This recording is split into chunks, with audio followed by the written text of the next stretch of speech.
so thank you so much for deciding to click and watch this video. No announcements and my backgrounds don't match, but it doesn't matter. Let's just go on to the skit. Okay class, to continue our yesterday's revision, let's put this over here and then, this is gonna be as dull as ditch water. You're right, yesterday I almost slapped.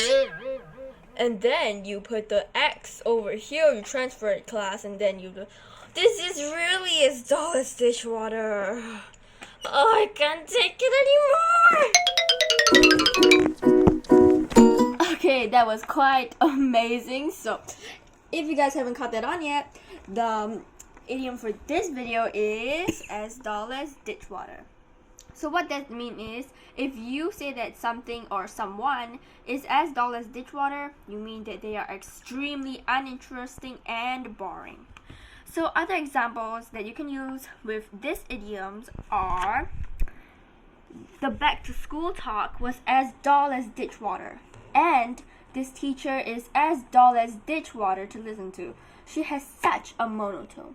So that's all for this video. Thank you so much for watching. Please like and subscribe to my channel. Toodles!